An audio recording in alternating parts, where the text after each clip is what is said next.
Sob a graça e a proteção do único Deus e Salvador de todos os recifenses, declaro aberta a 47ª reunião ordinária da terceira sessão legislativa da 16ª legislatura. Solicito ao vereador Almir Fernando que faça a leitura das atas das reuniões anteriores. Ata da 46ª reunião ordinária da terceira sessão legislativa da 16ª legislatura, realizada no dia 4 de junho de 2014, presidência dos excelentíssimos senhores vereadores Carlos Gueiros e Vicente André Gomes, aos 4 dias do mês de junho do ano de 2014, às 15 horas na sala João Negro Monte Filho, sala das sessões, no andar térreo da Casa Mariana, situada na rua Princesa Isabel, número 410, no bairro da Boa Vista, na cidade do Recife, capital do estado de Pernambuco. Reuniu-se a Câmara Municipal do Recife sob a presidência do vereador Carlos Gueiros. Ocuparam a primeira e segunda secretaria, respectivamente, os vereadores Alfredo Santana e Almir Fernando, contando com a presença de demais vereadores. Havendo número legal, o senhor presidente declarou aberto o trabalho, solicitando ao segundo secretário que procedesse à leitura da ata da reunião anterior, que foi feito. Submetida à apreciação do plenário, a mesma foi aprovada, sem restrição, dando prosseguimento ao trabalho. O senhor presidente solicitou ao primeiro secretário que procedesse à leitura do expediente do dia, do qual constarem as seguintes matérias: projeto de lei número 120 de 2014, de autoria do vereador Stefano Menudo, requerimentos número 3421 a 3431 de 2014, de autoria da vereadora Michele Collins, 3432 de 2014, de autoria do vereador Davi Muniz, 3433 a 3436 de 2014, de autoria do vereador Aderaldo Pinto. No horário da escola do pequeno expediente, primeiro orador ocupar a tribuna, vereador Fernando, tratou sobre a Guarda Municipal, suas condições de trabalho, enfatizando a necessidade de armar mesmo. Na chamada regimental, oportunidade em que foram registradas a presença dos vereadores Aderaldo Pinto, Emir Carvalho, Alfredo Santana, Almir Fernando, André Regis, Antônio Luiz Neto, Augusto Carreira, Carlos Gueira, Eduardo Feira, Heriberto Rafael, Erivaldo da Silva, Stefano Menezes, Eurico Freire, Felipe Francis Mar, Josemir Simões da Silva, Jurandir Liberal, Marco Aurélio, Vicente André Gomes e Hilton Brito. Foram justificadas as ausências dos senhores vereadores Aerto Luna, Amaro Cipriano Maguari, André Ferreira, Edmar de Oliveira, Gilberto Alves, Isabela de Rodão, Jadevaldo de Lima, Raul Júlio e Rogério de Luca. Não havendo número regimental suficiente para deliberar as matérias da ordem do dia, o senhor presidente passou os trabalhos para o horário destinado ao grande expediente. Primeiro orador ocupar a tribuna, a vereadora Emir Carvalho, repercutiu a campanha Não Desvie o Olhar, que foi lançada este mês pelo governo federal para inibir e incentivar a denúncia de exploração sexual das crianças e adolescentes durante grandes eventos esportivos. Recebeu a parte do vereador Eurico Freire. Senhor presidente formou o edital do concurso público desta casa, sairá na primeira quinzena do mês de junho, e organizou uma comissão de seguinte forma: um vereador indicado pelo líder do governo, outro pelo líder da oposição, um vereador da Comissão de Legislação e Justiça da Casa, um representante do Ministério Público de Pernambuco e um representante do Tribunal de Contas do Estado. Essa comissão será parte do acompanhamento desta casa neste concurso público para traduzir os anseios da sociedade, com transparência e rapidez. Nada vendo mais a tratar, o senhor presidente convocou a casa para se reunir amanhã, 5 de junho de 2014, em caráter solene, no local do consumo, no horário regimental, e declarou encerrada a presente reunião, da qual foi lavada a presente ata, que depois de lida a prova vai assinada por quem direito. Segunda ata, senhor presidente, ata de reunião solene para entrega do título de cidadão do Recife, a empresária Cecília Freitas, realizada no dia 5 de junho de 2014, presidência do excelentíssimo senhor vereador Vicente André Gomes. Aos 5 dias do mês de junho de 2014, às 17 horas, na sala João Negro Monte, sala da sessão da terra da Casa de Mariano, situada na rua Princesa Isabel, número 410, de Pazitivo, na cidade do Recife, capital do estado de Pernambuco, reuniu-se a Câmara Municipal do Recife, em caráter solene, senhor presidente, vereador Vicente André Gomes. Aberto o trabalho, senhor presidente ocupou a mesa com os seguintes convidados. Em seguida, o senhor presidente solicitou a todos que de pé ouvissem a execução do hino nacional do Brasil. E declarou encerrada a presente reunião, da qual foi lavada a presente ata, que depois de lida aprovada vai assinada por quem direito. Lida as duas atas, senhor presidente. Lida as atas, coloca as atas em discussão. Encerrada a discussão, votação, aprovadas. Solicito a Vossa Excelência que faça a leitura do expediente do dia. Projeto de lei de número 121 de 2014, de autoria do vereador Almir Fernando, ofício 230 de 2014, do secretário executivo de administração, ofício 231/2014, do secretário executivo de Administração e Articulação. Lido o expediente, senhor presidente. Feita a leitura do expediente, quero nesse momento registrar a presença nesse plenário dos participantes do projeto Samuel, Construindo a Paz. Sejam bem-vindos. Nesse momento, passo a chamada dos senhores vereadores inscritos no pequeno expediente. Primeiro vereador inscrito, vereador Eurico Freire.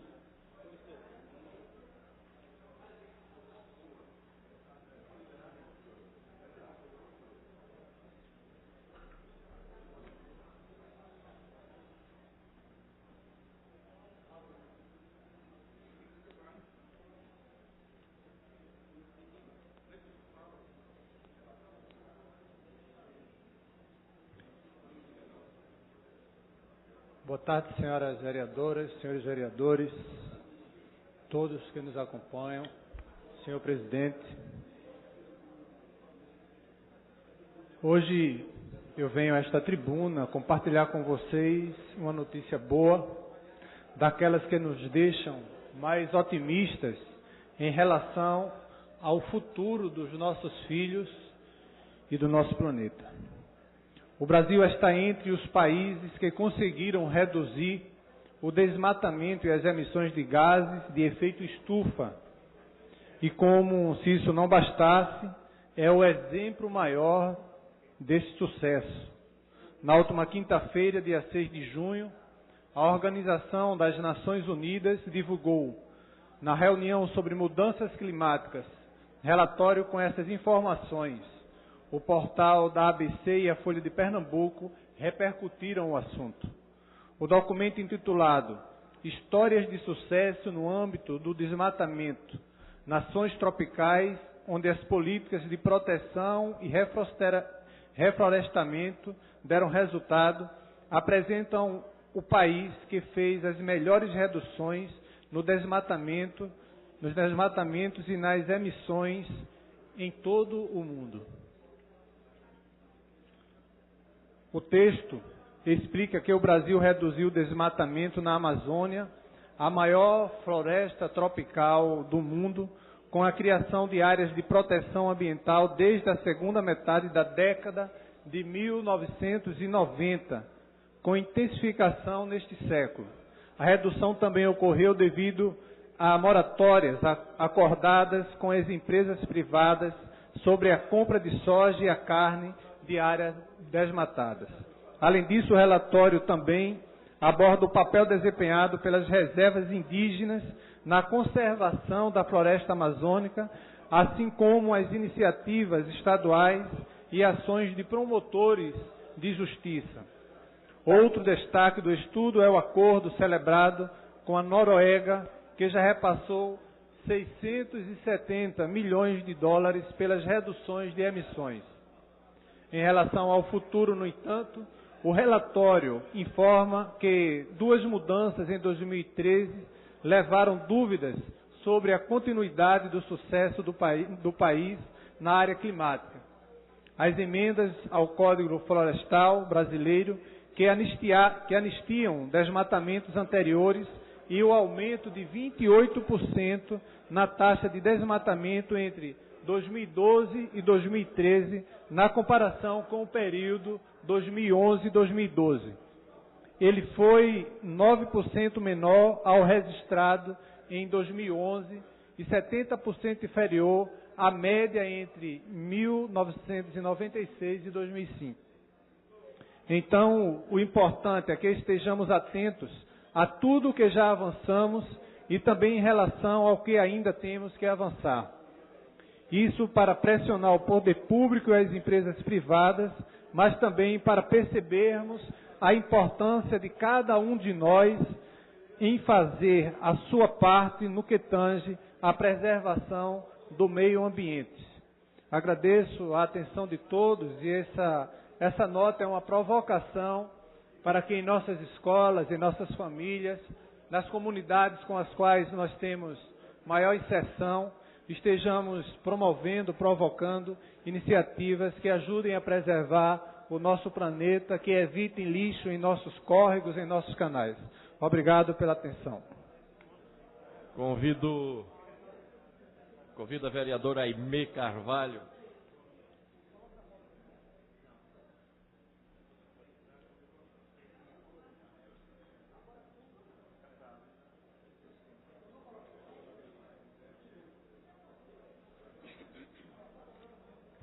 Senhor presidente, senhoras vereadoras, senhores vereadores, público presente. Venho à tribuna desta casa no dia de hoje para ressaltar o Dia do Pastor, que é comemorado no segundo domingo de junho. A data não está no calendário oficial do país, mas muitas cidades possuem leis próprias. Por isso, encaminhei a esta casa um projeto de lei de minha autoria, criando o Dia do Pastor, no calendário oficial da cidade do Recife.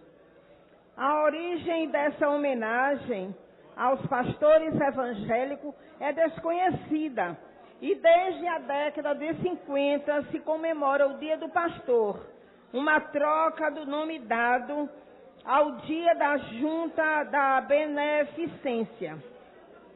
Nos últimos anos, a data passou a ser oficializada em algumas localidades por meio de leis municipais ou estaduais, como aconteceu em Teresina, Uberlândia, Campo Grande, Rio de Janeiro, Distrito Federal e outras.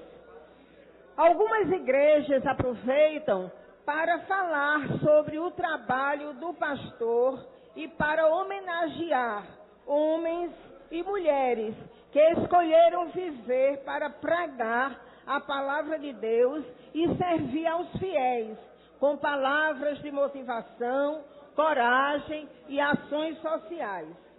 As denominações evangélicas espalhadas pelo país, presididas por pastores, são responsáveis por acolher crianças abandonadas, jovens e adultos viciados em álcool e drogas e pessoas que não encontram mais motivos para viver. São também esses pastores que muitas vezes, em um trabalho anônimo, sem qualquer publicidade, mantêm vivos e atuantes diversos abrigos em escolas com comunidades carentes desse nosso Brasil. O pastor, além de ser um pregador, é líder, que mesmo parecendo contraditório, é acima de tudo servo. Ser pastor é amar, ainda que incompreendido. Os verdadeiros pastores sabem que a recompensa pelas noites mal dormidas, pelas privações, pelos aconselhamentos, pelos apontamentos, vem do Senhor. Esta data comemorativa, caros colegas, é para mim muito importante, ou seja, para nós. Deixo aqui meus parabéns a todos os pastores e, em especial, ao pastor presidente Ailton José Alves, da minha igreja, pela dedicação, atenção, disposição, intercessão e alegria que conduz a Igreja Evangélica Assembleia de Deus em Pernambuco.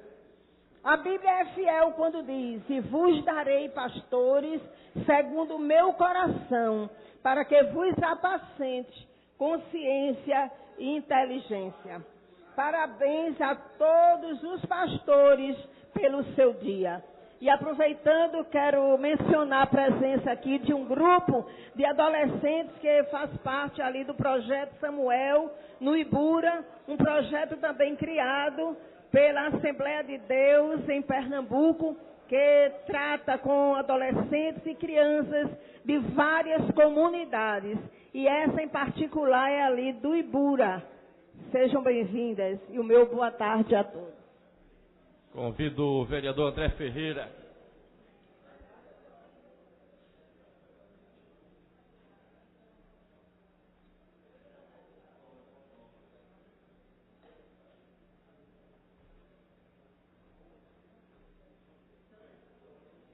senhor presidente, senhoras e senhores vereadores.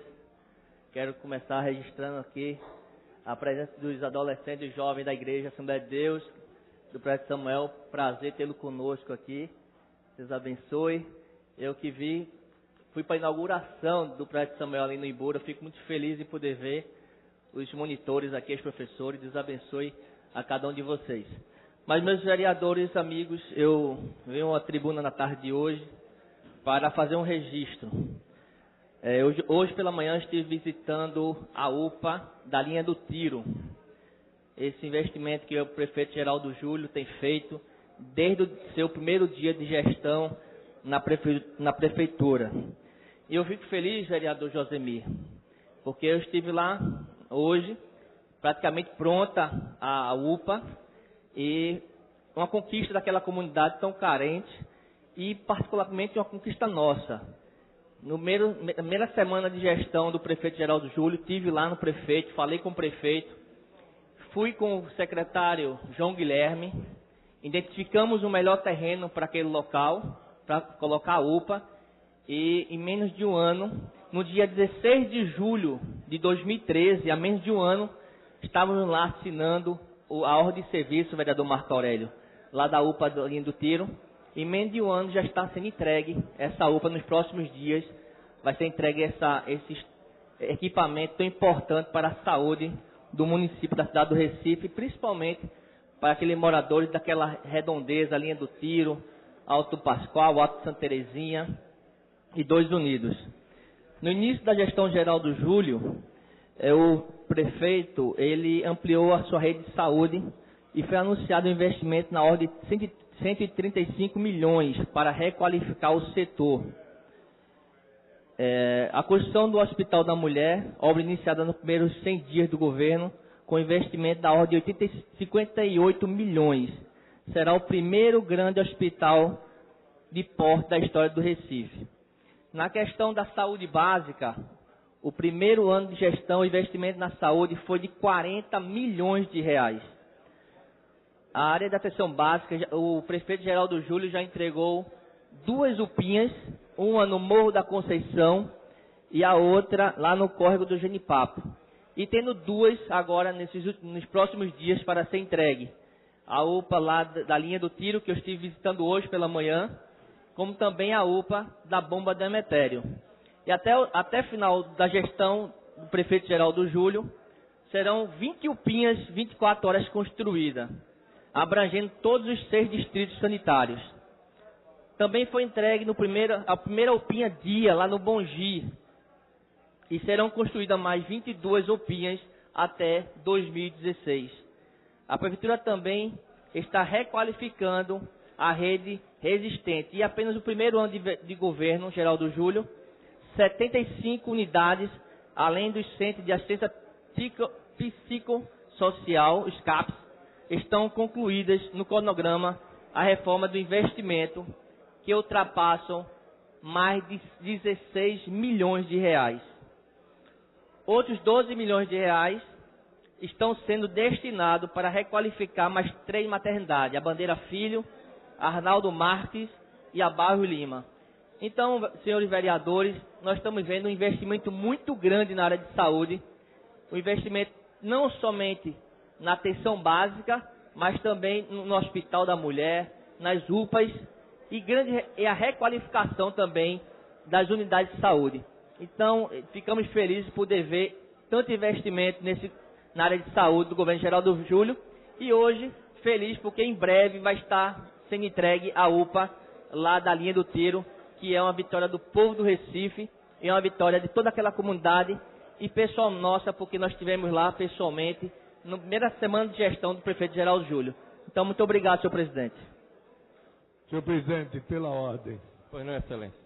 Eu queria requerer a Vossa Excelência que no tempo próprio, Vossa Excelência determinasse um minuto de silêncio em homenagem a um cidadão muito importante para Recife, para a nossa sociedade, trabalhou para todas as autoridades que por aqui passaram, que é o nosso saudoso Bruno Perrelli, da alfaiataria Perrelli ali da cidade, onde todos se sentiam elegantes com o seu corte e a sua roupa.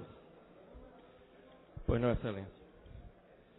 Nesse momento, não havendo mais tempo regimental, encerro o pequeno expediente, ficando os demais vereadores inscritos ex officio para a próxima reunião ordinária. Nesse momento, atendendo a solicitação do vereador Carlos Gueiros, faremos 1 minuto de silêncio em memória do senhor Bruno Perreri.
Solicito ao vereador Almir Fernando que faça o registro das presenças dos senhores vereadores e senhoras vereadoras. Senhor presidente, o painel registra 27 vereadoras e vereadores presentes nesta sessão. Número suficiente para deliberar a ordem do dia. Solicito a Vossa Excelência que faça a leitura da ordem do dia. Discussão única do requerimento 3318-2014, de autoria do vereador André Ferreira. Coloque em discussão. Encerrar a discussão, votação, aprovado. Discussão única dos requerimentos 3319, 3320, 3321, de 2014, os 3 de autoria do vereador Jairo Brito. Coloque em discussão. Encerrar a discussão, votação, aprovados. Discussão única do requerimento 3324, 3325, 2014, os 2 de autoria do vereador Augusto Carreras. Coloque todos em discussão. Encerrar a discussão, votação, aprovados. Discussão única dos requerimentos 3326, 3327, 3328, 3329, 3330, 3331, 3332, 3334, 3335, 3336 de 2014, todos de autoria do vereador Almir Fernando. Coloco todos em discussão. Encerrar a discussão, votação, aprovados. Discussão do requerimento 3333 de 2014, de autoria do vereador Aderaldo Pinto. Em discussão. Encerrar a discussão, votação, aprovado. Discussão dos requerimentos 3337, 3338, 3339, 3340, 3341, 3342, 3343, 3344, 3345, 3346, 3347, 3348, 3349, 3350, 3351, 3352, 3353, 3354, 2014, todos de autoria da vereadora Aimee Carvalho. Coloco todos em discussão. Encerrar a discussão, votação, aprovados.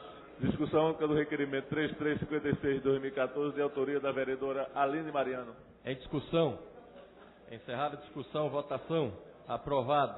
Discussão dos requerimentos 3357, 3359, 3360, 3361, 3362, 3363, 3364, 3365, 3366, 3403, 3404, 3405, 3406, 3407, 3408, 3409, 3410, 3411, 3412, 3413, 3414, 3415, 3416, 3417, 3418, 3419, 3420 de 2014, todos de autoria da vereadora Michelle Collins. Coloco todos em discussão.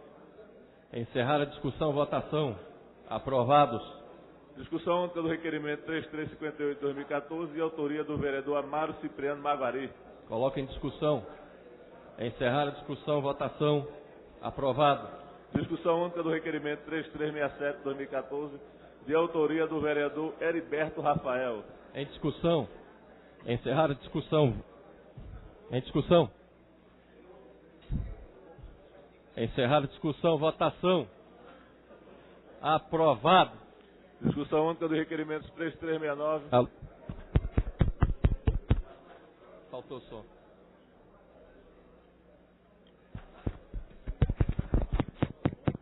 Alô, alô.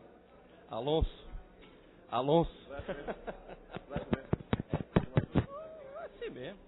3370, 3371, 3372, 3373, 3374, 3375, 3376. A gente diz assim mesmo. Presidente. Quer vir?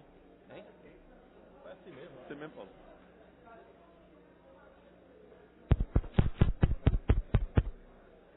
Não tem.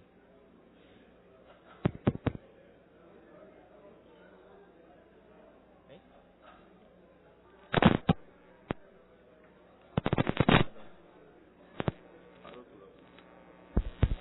Assim mesmo no gol, ó. Vai de volta. Daqui a pouco o cara diz que não pode.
Pegou.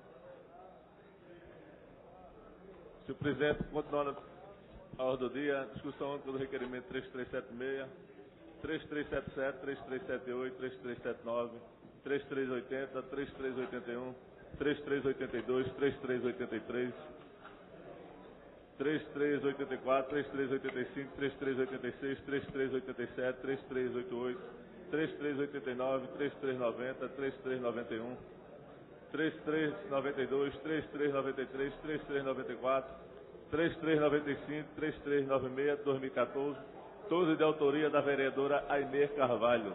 Coloco todos em discussão. Encerrar a discussão, votação. Aprovados. Discussão única do requerimento 3397-2014, de autoria da vereadora Priscila Krause. Coloco em discussão. Encerrar a discussão, votação. Aprovado.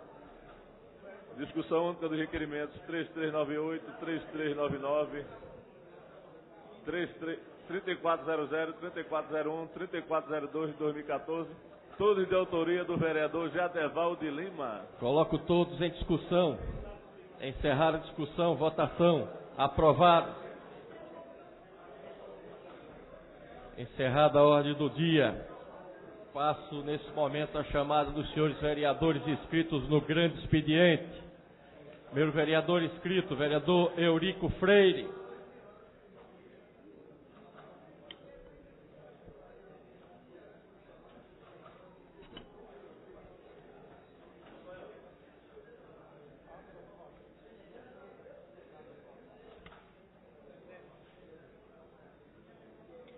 Senhor presidente, senhoras vereadores, senhores vereadores, público presente. Eu volto a esta tribuna na tarde de hoje. Primeiramente, para parabenizar o presidente desta casa, vereador Gilberto Alves, pelo pronunciamento na última sessão plenária, na última quarta-feira, quando o presidente adiantou-nos que garantiria a participação da OAB, do Tribunal de Contas do Estado e do Ministério Público no concurso que esta casa estará prestando e será anunciada ainda na primeira quinzena de junho. O parlamentar tem conduzido da melhor forma, com seriedade, dando publicidade a cada passo da realização do certame, o que é fundamental importância para aqueles que vão concorrer.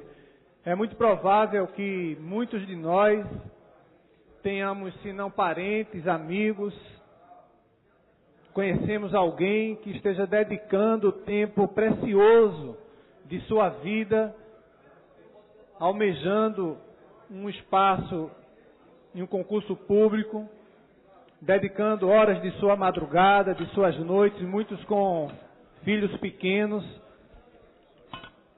Tenho pessoas próximas na família, presidente Vicente André Gomes, que tem dedicado tempo importante, tempo que seria dispensado a seus familiares, a sua vida pessoal, a estarem se preparando para prestar concurso. Lembrando que o concurso terá a Fundação Getúlio Vargas como organizadora e vai oferecer 78 vagas para vários cargos de nível médio e superior. O processo seletivo foi anunciado em 11 de dezembro do ano passado e os salários variam de R$ 1.445 a R$ 7.741. Ressalto aqui a importância da seriedade na condução, mais uma vez, desse processo, porque é comum vermos casos de certames que são realizados com irregularidades, prejudicando os candidatos. De acordo com João Antônio, fundador do site euvopassar.com.br, alguns dos problemas muito comuns em concursos são fiscais e chefes de prédios despreparados, sala de realização de provas com bancas ruins, sem ventilação, falta de detector de metais nas suas salas, realização das provas em locais precários. A não proibição do candidato realizar a prova com boné, óculos escuros, relógio, caneta não transparente, aparelhos eletrônicos e celulares, o não recolhimento dos pertences dos candidatos e questões repetidas de outras provas. Recentemente soube de um caso de um concurso realizado aqui no Recife, que não havia provas suficientes para todos os alunos. Um fiscal acabou dizendo que tinha uma versão no seu pendrive, imprimiu na hora um exemplar para uma candidata, o que demonstra que esses certames, esses concursos não estão tendo devido acompanhamento. Tenho certeza que essa casa, senhores ilustríssimos, estimados vereadores e vereadoras, conduzirá de outra forma o concurso, para que essa casa não seja exposta e tenha sua imagem prejudicada. Um absurdo, já que obviamente dessa forma seria muito fácil burlar o sistema em benefício de alguns. Outro caso ocorreu no último dia 1º de junho, a aplicação de provas do concurso da Guarda Municipal do Recife causou polêmica na internet. Segundo denúncias, minutos depois do início do concurso, às 8 horas, teria faltado energia nos prédios da Faculdade IBGM, no bairro da Boa Vista, da Faculdade Boa Viagem, na Ibiribeira, e da Uninasal, no bairro das Graças. Em seguida, os concurseiros começaram a ligar os celulares e fotografar as salas e as provas. Além disso, no final do mês de abril, nós acompanhamos, através da mídia, que cerca de 60 candidatos aprovados na primeira etapa do concurso público da Polícia Civil do Estado, realizado em 2007 e homologado em 2013, promoveram uma mobilização na sede do Ministério Público de Pernambuco. Os concursados entregaram uma petição ao órgão fiscalizador em busca de apoio. Eles reivindicaram a realização da segunda etapa do certame, que é classificatória e eliminatória, o concurso de formação.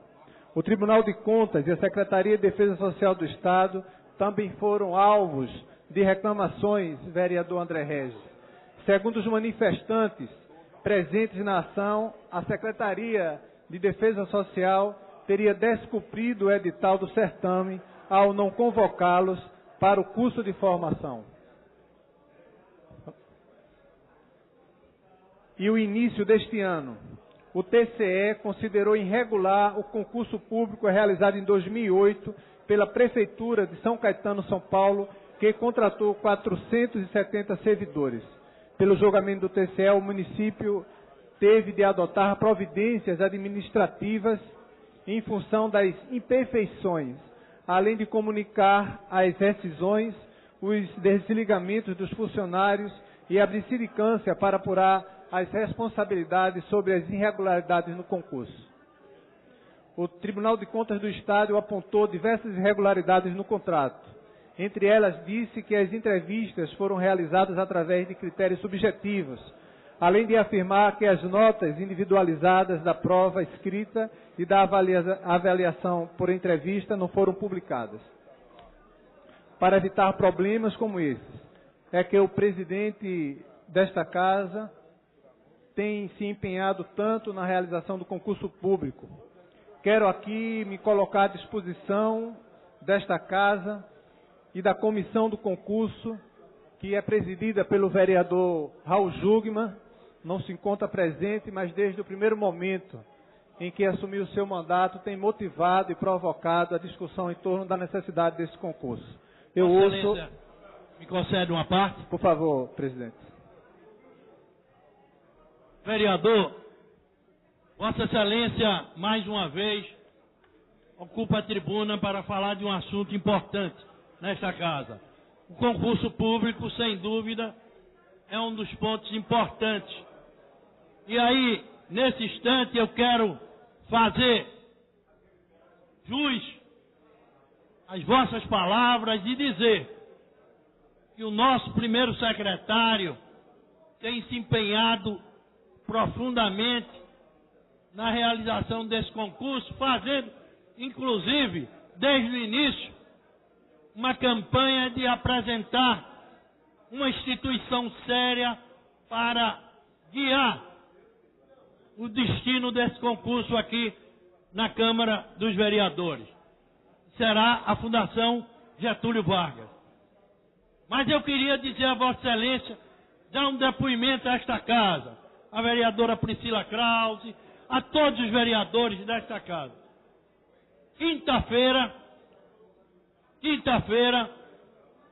Terça-feira, eu fui no Extra aqui da Rosa e Silva e estava no caixa comprando uma cola para fazer uma colagem de um material meu E quando chegou o senhor de paletó e disse a mim o seguinte: o senhor vai fazer o concurso público, né? Na Câmara. Eu disse: vou fazer. E ele disse a mim o seguinte: mas minha filha não vai fazer não. Eu disse: por quê? Porque é uma casa política e vocês já se organizaram e cada um vai fazer do concurso interesse pessoal. E eu respondi para ele dizendo que ele democraticamente podia dizer o que quisesse, mas se ele me desse por escrito eu processava ele. Se ele me desse por escrito. E saí e vim embora para essa casa constrangido com a colocação que ele fez a uma casa que tem se posicionado com a postura séria, tentando construir o melhor para a sociedade. E de imediato resolvi então convocar a OAB, o Ministério Público, o Tribunal de Contas e a representação dessa casa através do líder do governo e do líder da oposição e um membro da Comissão de Justiça, para formar uma comissão que pudesse acompanhar o concurso público com a finalidade de mostrar que esta casa não haverá nada que possa trazer uma mancha a esse poder. Tenho procurado, eu e a Comissão Executiva e todos os vereadores, e aqui eu faço jus, como já disse, ao nosso primeiro secretário, que tem se desdobrado no sentido de fazer esse concurso público da melhor forma. Então eu quero agradecer a Vossa Excelência o pronunciamento de Vossa Excelência e dizer que me orgulha muito, evidentemente, ser político, ser vereador da cidade do Recife e presidente desta casa, da qual nós vamos mostrar uma manhã diferente, pelo menos nesta casa, tirando essa imagem que as casas parlamentares não representam o interesse da sociedade. Agradeço a Vossa Excelência. Presidente, eu que agradeço e mais uma vez o parabenizo pela condução. Eu ouço o vereador Osmar Ricardo. Vereador Eurico, Vossa Excelência, sempre brilhante nessa tribuna. E eu vim aqui hoje tentar falar, mas está completa ali a data, mas Vossa Excelência falou de um assunto importante, que é a questão do concurso da Guarda Municipal, né, que foi domingo retrasado. E lá todos os prédios faltaram energia, tá? Estamos aqui com vários documentos, o pessoal utilizaram, inclusive o celular, para tirar foto dos gabaritos. E isso com a anuência dos próprios fiscais de prédios, de todos os locais que tiveram as provas, né? O pessoal já se reuniu, já fizeram 2 atos em frente à Prefeitura, a comissão, já foram ao Ministério Público, está aqui o documento do Ministério Público que demos entrada, né, para poder cancelar esse concurso e fazer novas provas, porque esse concurso, ele de fato, vereador, é mal assombrado. Não pela pessoa que prestou o concurso, que foi padre, né, que fiscalizou, que organizou o concurso, mas sim porque ele está cheio de vícios. Porque todos os prédios faltou energia. Todos. Todos. Está aqui todas as fotos. Vossa Excelência, o presidente dessa casa, tem que tomar uma atitude. O prefeito precisa cancelar esse concurso. Porque todas essas fotos foram tiradas com celulares. Que é proibido em qualquer prova entrar com o celular e utilizar o celular na hora da prova, porque tem um gabarito. E todas essas fotos aqui foram tiradas com o celular. O próprio fiscal pediu para o pessoal utilizar o celular para clarear a prova, para poder fazer a prova. Isso é ridículo. Ridículo. E o prefeito da cidade do Recife, que quer fazer um grande concurso para a Guarda Municipal, em torno de 1.000 a 1.500 guardas municipais novos na cidade para prestar um bom serviço, ele precisa moralizar esse concurso. Pedir o cancelamento desse concurso e de imediato fazer novas provas com aqueles que pagaram suas taxas. Porque os alunos, as pessoas que pagaram cursinho para fazer esse concurso não podem ser penalizados por conta da falta de energia nos prédios onde foram instalados as provas. Então a gente pede ao prefeito, peça ao líder Gilberto Alves, que possa interceder junto ao prefeito. Já falei com o secretário de governo, Sileno Guedes, para ele interceder e pedir o cancelamento desse concurso e refazer essas provas. Vossa Excelência tem aqui um grande dia a dia nesta tribuna de trazer assuntos importantes. Mas aí essa parte que eu faço a Vossa Excelência, reforçando o discurso que Vossa Excelência usou no dia de hoje, que é importante, e que mais de 5 mil pessoas se inscreveram para esse concurso, está sendo penalizado. Então é preciso que o prefeito da cidade do Recife, Geraldo Júlio, reveja esse concurso e convoque uma nova data da prova. Obrigado, vereador. Obrigado, vereador. Incorporo vossa parte, Vossa Excelência, mais uma vez, demonstrando o seu compromisso, o seu empenho na defesa dos servidores, dos interesses dos servidores e daqueles que se propõem a tornarem servidores do município. Por último, uma justa menção ao primeiro secretário dessa casa, já feita pelo presidente, o vereador Augusto Carreiras, pelo empenho e, conjuntamente, pela condução desse processo. Agradeço a atenção de todos e me coloco à disposição de todos. Obrigado. Presidente, pela ordem. Bueno, ouço Vossa Eu Excelência. estava aqui esperando para saber se o companheiro Eurico ia terminar solicitando a participação da Câmara neste assunto. Como não foi essa a sua intenção, eu queria requerer a Vossa Excelência que constituísse uma comissão interpartidária para que a Câmara pudesse ir à Prefeitura, colher informações a esse respeito e, enfim, se posicionar. Porque o que nós sabemos com relação ao concurso da Guarda é exatamente o que foi dito aqui pelo vereador Osmar Ricardo. O concurso, ele, no meu entendimento, ele também teria que ser anulado, porque você não pode prejudicar algumas pessoas que se inscreveram, principalmente essas em que faltou energia, e aí mudou completamente as condições do concurso. Então, eu queria que Vossa Excelência atendesse a esse meu requerimento na hora própria. Presidente, eu gostaria de solicitar a Vossa Excelência a inclusão na pauta, na quarta-feira, da votação do veto ao PL 176 de 2013, de minha autoria, se for possível. Primeiramente, respondendo ao excelentíssimo vereador Carlos Gueiros, a comissão será formada e, como requerente, Vossa Excelência assumirá o papel de presidente, né?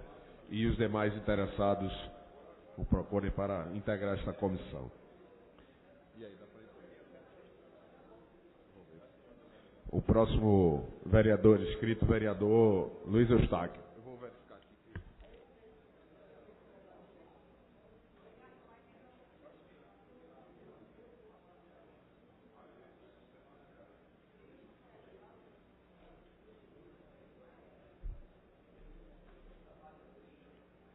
Excelentíssimo senhor presidente, excelentíssimos senhores vereadores, venho a essa tribuna para falar da audiência pública que nós realizamos hoje pela manhã aqui nesta casa sobre os shopping populares. Foi uma audiência muito importante, onde o governo, onde vieram representantes do prefeito, onde nós pudemos discutir o assunto do shopping popular, onde nós pudemos conversar abertamente sobre esse assunto. E a prefeitura trouxe algumas propostas apresentadas, discutidas em alguns momentos, alguns terrenos que foram adquiridos, alguns terrenos que foram comprados, e esses terrenos,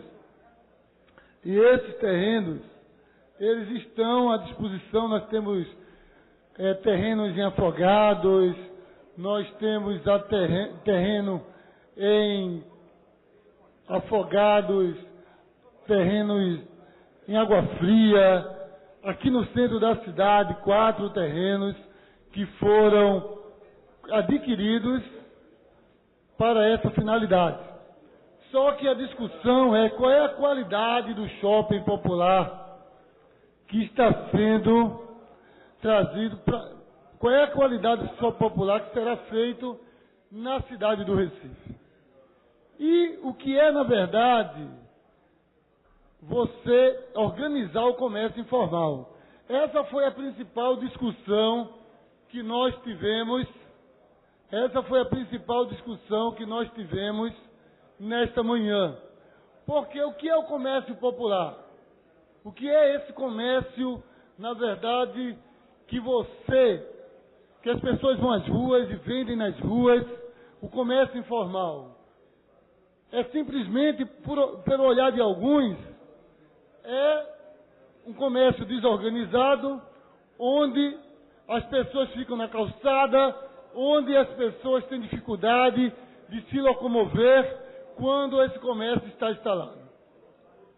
Mas o que está faltando, primeiro, é a ordenação e a fiscalização. Isso é muito importante que seja feito. Ordenação e fiscalização.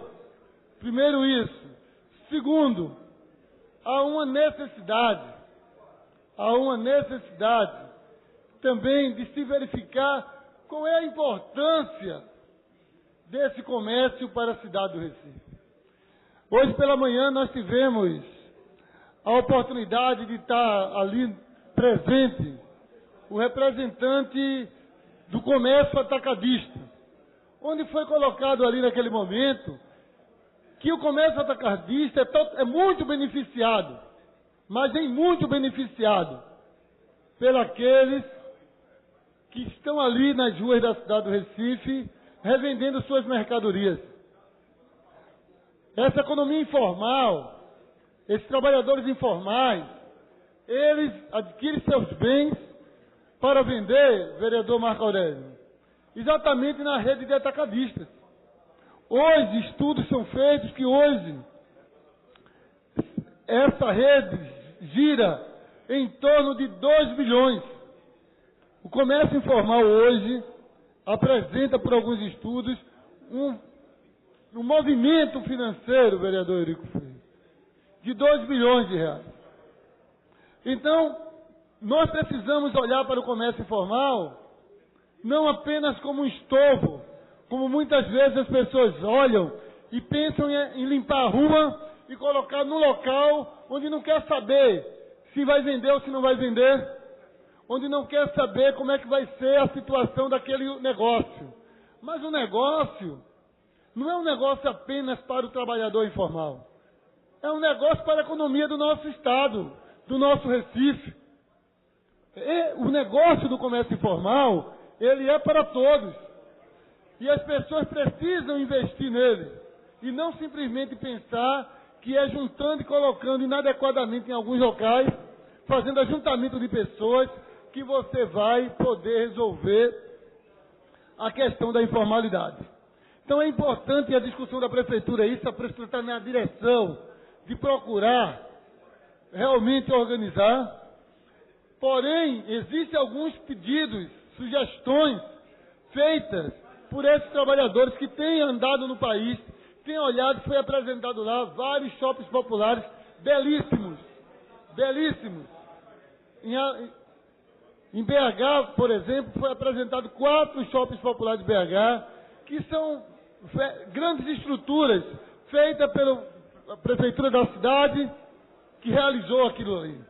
Quer dizer, foi organizado o comércio popular. Você hoje não vê as pessoas vendendo as coisas nas ruas de Belo Horizonte, a não ser alguns acordos que tem lá, de que é uma carroça de pipoca, algumas coisas muito poucas que tem lá. Do contrário, todo o resto é regulado.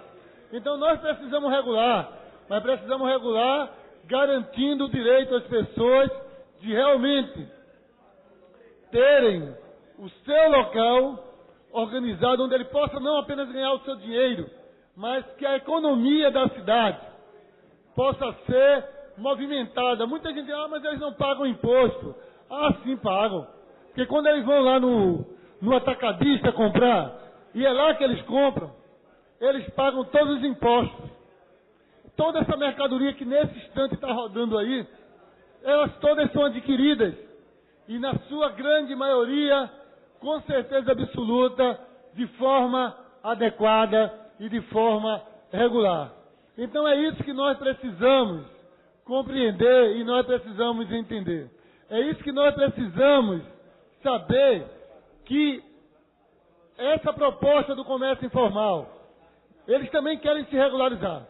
Agora eles não aceitam serem colocados como pessoas que estão apenas entulhando ruas.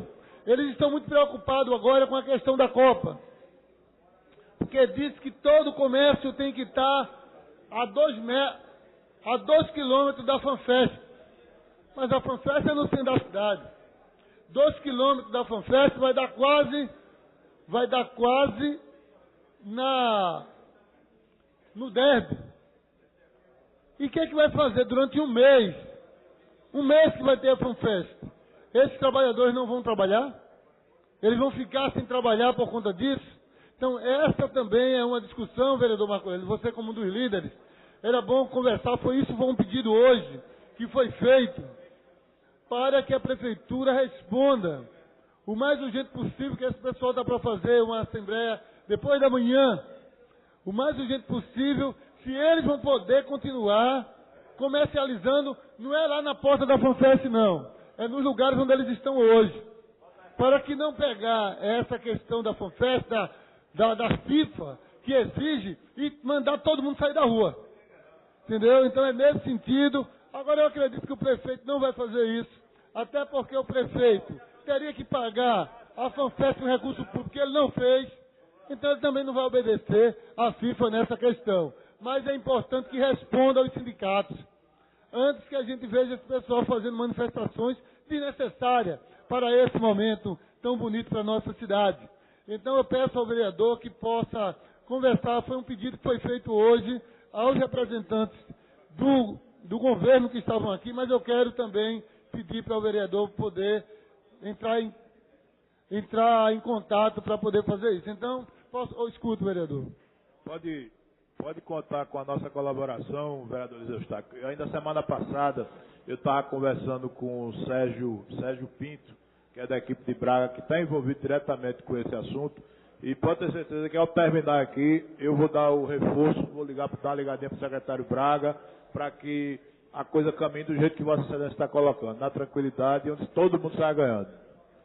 Obrigado, vereador. E é isso. Foi feita essa audiência pública. O que eles querem é que a gente possa continuar acompanhando. E eu falei que não é uma coisa só minha, mas é de toda a casa, porque a questão do comércio informal e a organização da cidade é um desejo de todo vereador dessa casa. Organizar o comércio informal e organizar a cidade do Recife é a vontade de todos. Então não é um vereador apenas que vai estar... Já teve outros vereadores que fizeram audiências públicas sobre esse mesmo tema. Teve Osmar Ricardo, Henrique Leite, fizeram audiências sobre esse tema. Eu acredito que o pessoal está buscando um caminho certo. Eles estão com proposta, eles estão buscando realmente o caminho certo. Eles estão ajudando na fiscalização nas ruas, mas o que a gente pede é que a gente possa, com certeza, juntamente com o prefeito, encontrar essa solução que o prefeito quer dar para a cidade do Recife, que é regulamentar, organizar o comércio formal na cidade e fazer shoppings populares. Tem uma discussão se é shopping popular ou se é centro de comércio. Eu fico... Importante é que organize as pessoas, que organize os trabalhadores, porque não podemos pensar no comércio formal como dificuldades para o povo da cidade do Recife. Devemos pensar que é uma parte da economia dessa cidade e que muitas pessoas vendem, compram e negociam e aquilo é bom para a cidade.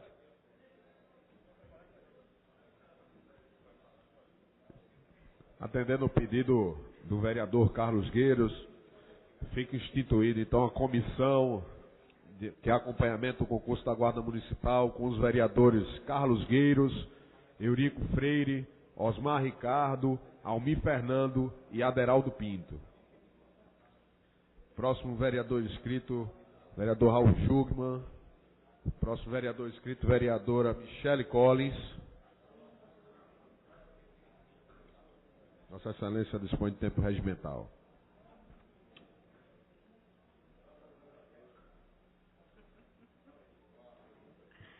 Boa tarde, senhores vereadores, senhoras vereadoras, senhor presidente, todos os presentes.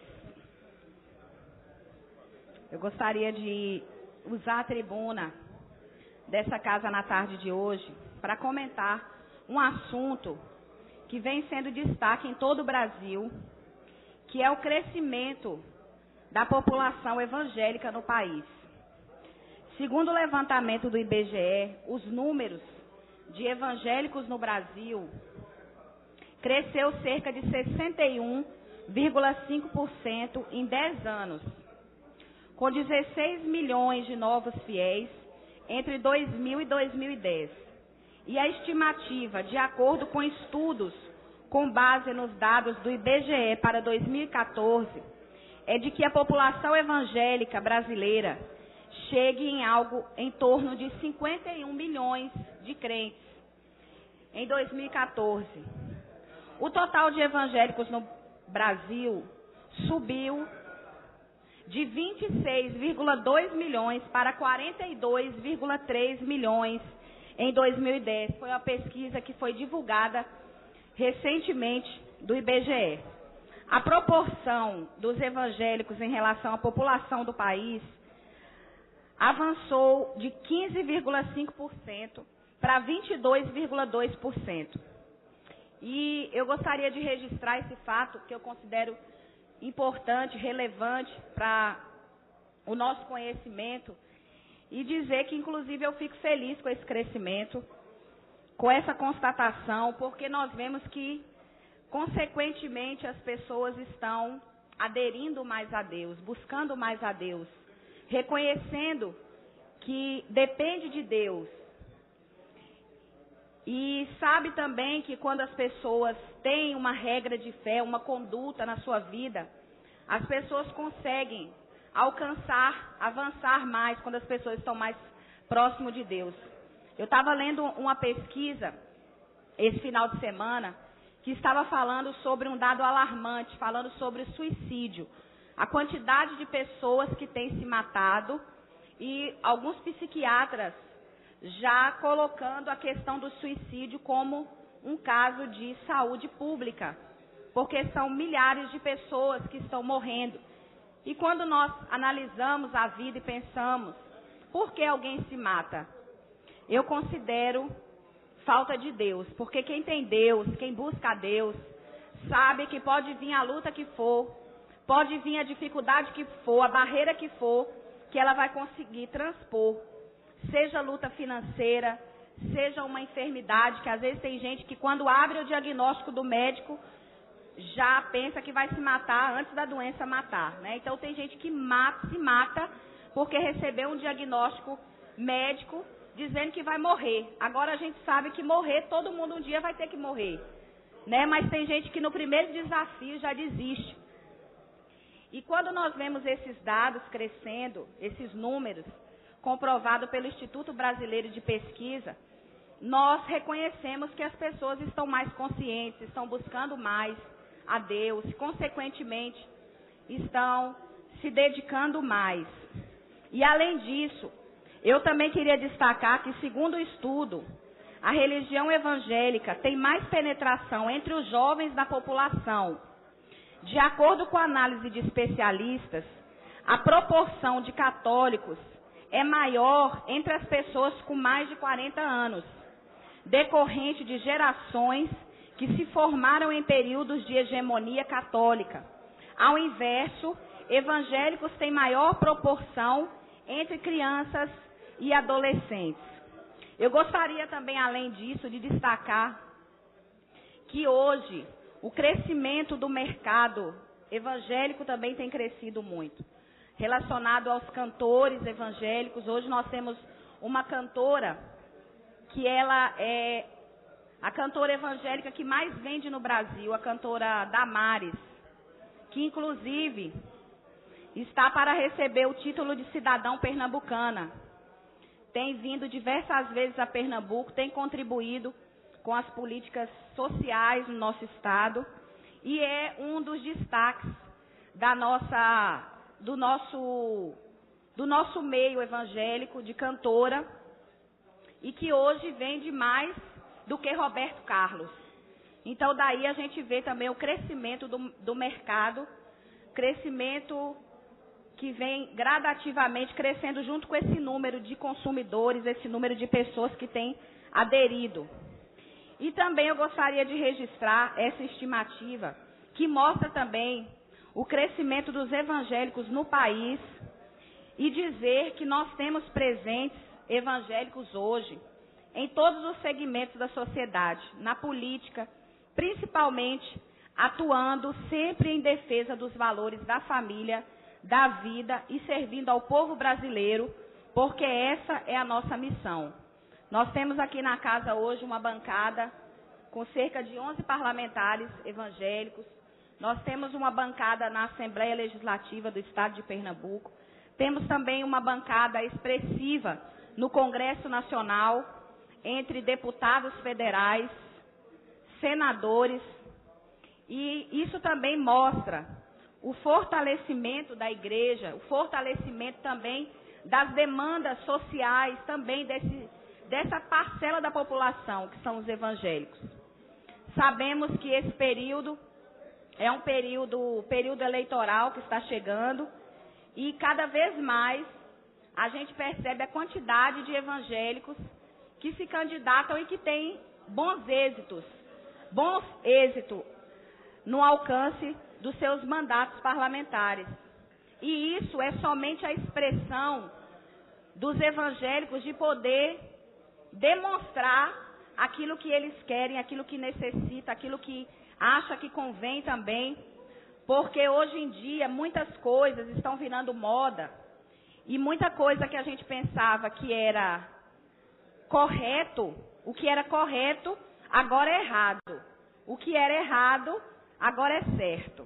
E se nós não tivermos pessoas que tenham verdadeiramente esse comprometimento também no meio político, vai ficar cada dia mais complicado. Então é por isso que eu gostaria de parabenizar o trabalho que vem sendo desenvolvido pelas igrejas, pelos parlamentares evangélicos, pelos pastores que têm dedicado suas vidas à pregação da palavra de Deus, à pregação do evangelho. Nós temos hoje no nosso estado seminários cristãos que têm enviado missionários para todas as partes do mundo, levando a palavra de Deus. O Brasil tem sido um celeiro de novos pregadores, novos missionários. Tem a cada dia se levantado pessoas com interesse, com desejo de fazer a obra de Deus, de pregar o evangelho, de trazer cada vez mais crescimento ao evangelho, contribuindo com esses números que nós vemos. E o objetivo deve ser esse: servir ao próximo e servir aos irmãos.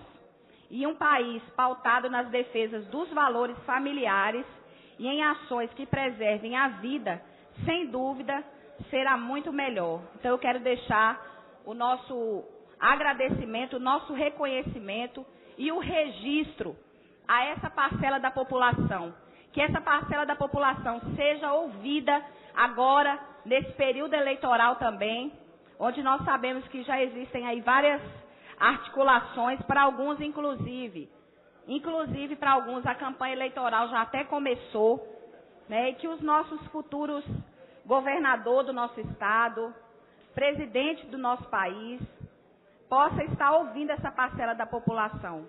Inclusive, nós temos também um candidato, esse ano o Brasil tem um candidato evangélico também à presidência da República, que é o pastor Everaldo, do partido PSC, que inclusive hoje o pastor Everaldo está desde ontem em Pernambuco também, apresentando as suas propostas, que são propostas bastante claras, em defesa da vida, em defesa da família.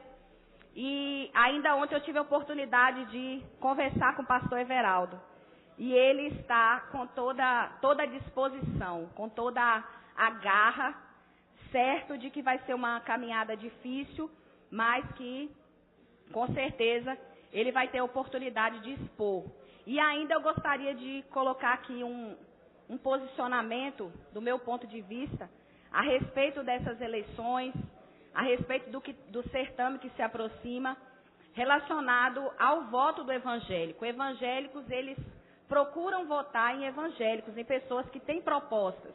Muitos não votam em pessoas evangélicas, a gente sabe que tem muitos parlamentares que têm voto da igreja, mas por quê? Porque também são parlamentares que, em certo momento, se comprometeu com a causa do evangelho. Nós vimos na eleição passada, quando a presidente Dilma, por muito pouco, ela não ficava, né, não ganhava a eleição. E nós vimos que no último momento, com o apoio do bispo Dr. Manuel Ferreira, que inclusive é o meu pastor presidente, fez uma carta aberta à nação brasileira, se comprometendo com diversas questões, dentre elas o aborto, e foi aquilo que deu a virada naquelas eleições. E hoje nós vimos aí uma possibilidade, uma oportunidade também para o povo evangélico, que é essa candidatura do pastor Everaldo. Na eleição passada, muitos evangélicos votaram na candidata Marina, mas votaram na Marina porque ela se expressava como evangélica. Tem gente que pensa que aquela quantidade de votos que Marina teve foi tudo pela sustentabilidade.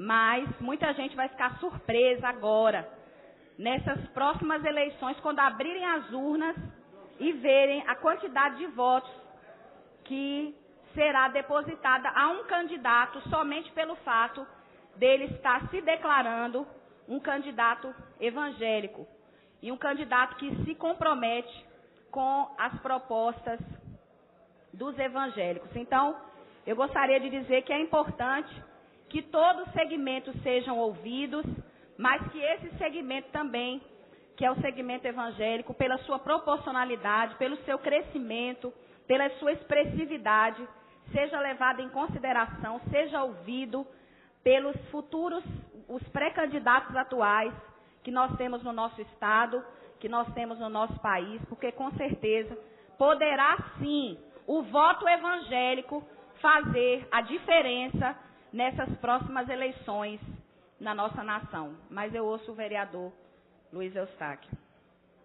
Vereadora Michele Colles, na verdade, o que a vereadora traz realmente é muito importante, é uma discussão muito séria, pelo fato de que durante os últimos anos tem tido muito ataque às questões da família, da vida, do direito, da moral, da seriedade, liberação disso, de droga, isso, tudo isso fez com que a população evangélica começasse a entender que ela precisava reagir. E ela tem só um instrumento para reagir a isso, porque ela não tem grupos de ativistas. Não vive grupos de ativistas no Congresso, minorias, pequenos grupos tentando aprovar isso e aquilo, botar cartilha disso e daquilo. Não tem. Mas na hora do voto, esse povo tem se mostrado. Mostrou isso em Garotinho. Garotinho não teve aquela multidão de votos, não foi por causa de Garotinho. Mostrou isso com Marina. E essa questão do pastor, realmente, porque ele poderá, uma pessoa totalmente desconhecida, mas o princípio que começa a defender, sabe, aí termina aglutinando esse voto. É verdade que você falou que a Dilma se comprometeu, e na verdade também ela cumpriu muitos daqueles pontos de compromisso que ela assinou ali, ela cumpriu, mesmo todo o movimento tentando fazer com que ela fizesse outras discussões, ela não fez.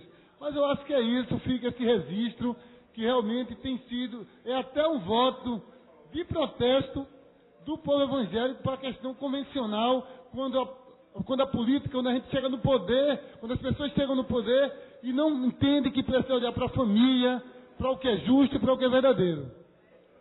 Muito obrigado, vereador. Incorporo a sua parte e encerro dizendo que, mais uma vez, reforçando, né, que essa parcela da população seja também ouvida pelos nossos pré-candidatos, pelos nossos governantes, porque, com certeza, eu volto a reafirmar que esse voto, essa parcela da população fará uma grande diferença nas próximas eleições. Inclusive, no nosso estado, que tem hoje os campeões, né, na eleição passada de votos, que são evangélicos, né, o deputado pastor Cleiton Colles, o outro pastor também, o pastor Eurico também, outro também da Assembleia de Deus, presbítero, e eu tenho certeza que esse voto é um voto muito importante, que ele seja olhado com muito carinho.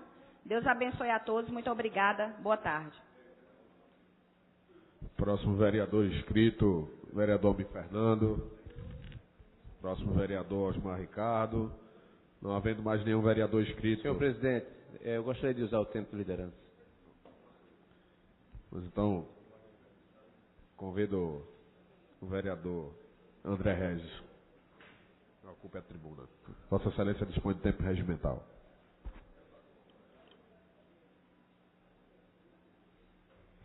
Senhor presidente, senhores vereadores, senhoras vereadoras, público presente, imprensa.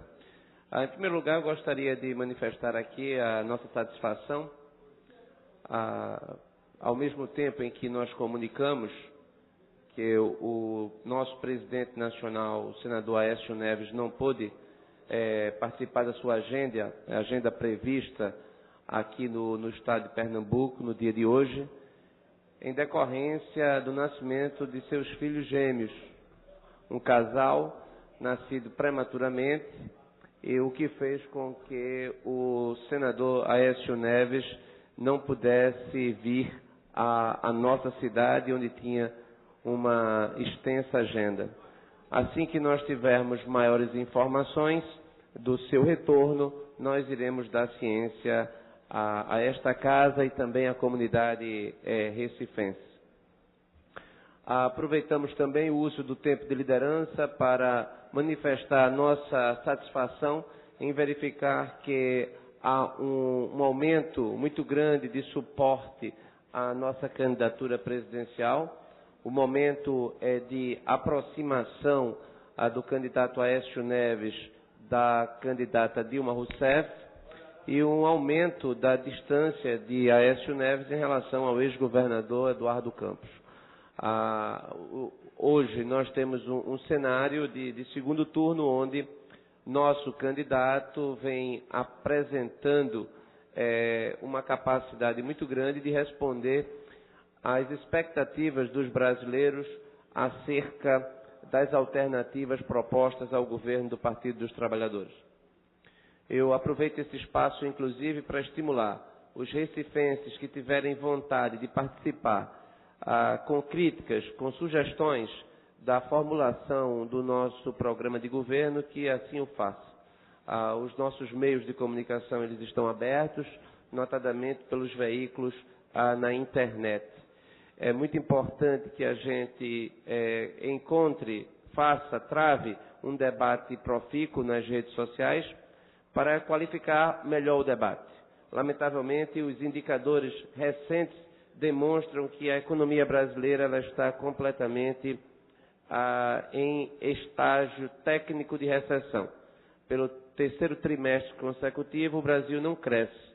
A indústria brasileira recuou em março deste ano 0,3% em relação ao mês, recuou em abril 0,3% em relação a março deste mesmo ano e recuou 5% em relação a março do ano passado, indicando que a situação é muito grave e é especialmente grave no setor de indústria de bens de capital. Se os investimentos no Brasil continuarem nesta proporção, em breve o desemprego baterá a porta de muitas famílias. E daí corroendo as conquistas sociais que foram obtidas de forma muito dura nas últimas décadas. Então, precisamos encontrar um caminho de estabilidade, um caminho que possa fazer com que o Brasil combata a inflação, que também é outro grave problema. Nós estamos tecnicamente em recessão e estamos também com a inflação elevada. Um cenário muito negativo, porque estando em recessão e estando com inflação alta, as receitas disponíveis para o governo são receitas de maior arroxo. E o maior arroxo, para que a inflação não se descontrole mais ainda, indicará numa maior retração da atividade econômica. Se não houver o equilíbrio das contas, para não diminuir o nível da atividade industrial, mais ainda, isto poderá resultar em maior inflação. Então, o governo da presidente Dilma Rousseff, o governo do Partido dos Trabalhadores, nos deixa numa situação de muita dificuldade. Inflação alta e recessão. É absolutamente necessário que o Brasil reencontre o seu caminho. Caso contrário, nós continuaremos sendo o país que menos cresce no mundo. Basta lembrar que nos últimos anos nós perdemos, em termos de crescimento econômico, para todos os países do chamado BRICS, perdemos para a Rússia, perdemos para a Índia, perdemos para a China, perdemos para a África do Sul. Na América Latina, nós só crescemos mais do que a Venezuela, com problemas sérios do pós-Chaves. Crescemos um pouco mais do que o Paraguai. E a Argentina é outro país com graves problemas estruturais. Então, o Brasil hoje, dentro de um cenário internacional, é um país que tem um desempenho muito aquém do que havia prometido. E nesse cenário de Copa do Mundo, onde nós estamos mostrando ao mundo o que nós fizemos, a realidade é de que o que nós fizemos foi a omissão. O que nós fizemos foi a falta de uma preparação adequada para essa competição esportiva tão importante que se avizinha.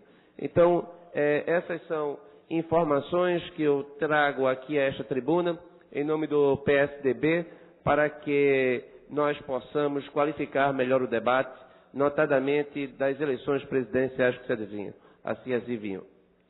se avizinham. Muito obrigado, senhor presidente.